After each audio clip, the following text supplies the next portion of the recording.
হাই নমস্কাৰ বন্ধু বান্ধৱীসকল আশা কৰোঁ সকলো ভালে আছে সো ইণ্ডিয়ান জব চেনেললৈ আপোনাক সকলোকে স্বাগতম কৰিছোঁ সো ইণ্ডিয়ান নেভিৰ ফালৰ পৰা ভাৰতীয় নৌসেনাৰ ফালৰ পৰা ভালেমান ভৰ্তি হোৱা পোষ্ট মুকলি হৈছে সো আপোনালোকক পোষ্টবোৰ দেখাই দিব বিচাৰিছোঁ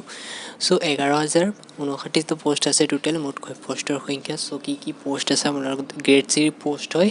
গ্ৰেড চি যিবোৰ পোষ্ট থাকে সেইবোৰ পোষ্ট হয়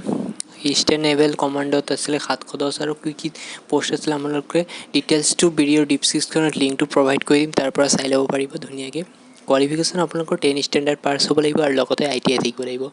তেনেহ'লে এপ্লাই কৰিব পাৰিব আৰু 18 বছৰ আৰু 25 বছৰ আপোনালোকৰ বয়স থাকিব লাগিব আৰু ST SCৰ ক্ষেত্ৰত আপোনালোকে এজ ৰিলেক্সেশ্যন পাব ধুনীয়াকৈ পাই যাব সো এপ্লাই কৰাৰ প্ৰচেছটো মই ষ্টেপ বাই ষ্টেপ আপোনালোকক দেখাই দিম সো মোৰ চেনেলটো ছাবস্ক্ৰাইব কৰি ল'ব মই ইতিমধ্যে আপোনালোকক যদি এপ্লাই ষ্টাৰ্ট হওঁতে আপোনালোকক লিংক প্ৰভাইড কৰি দিম সো 22 তাৰিখৰ পৰা অনলাইন আবেদন ষ্টাৰ্ট হৈ যাব সো ST SC PWD কেণ্ডিডেটৰ কাৰণে একচুৱেলি ফ্ৰী আৰু যিবোৰ জেনেৰেল আৰু OBC আছে তেওঁলোকৰ বাবে 205 টকাকৈ পে'মেণ্ট কৰিব লাগিব এইটো আপোনালোকে UPI ৰূপে যিবোৰ আপোনালোকৰ পেটিএম ছাৰ্ভিচ কিছুমান উপলব্ধ থাকিব পাৰে এইবোৰৰ পৰা পে'মেণ্ট কৰিব লাগিব মই এডভাৰটাইজ লিংকখন প্ৰভাইড কৰি দিছোঁ আৰু এপ্লাই লিংকখন এতিয়ালৈকে এক্টিভ হোৱা নাই এক্টিভ হোৱাৰ লগে লগে আপোনালোকক প্ৰভাইড কৰি দিম 22 তাৰিখৰ পৰা এক্টিভ হ'ব আৰু আপোনালোকক দি দিম সো মোৰ চেনেলটো ছাবস্ক্ৰাইব কৰি ল'ব মই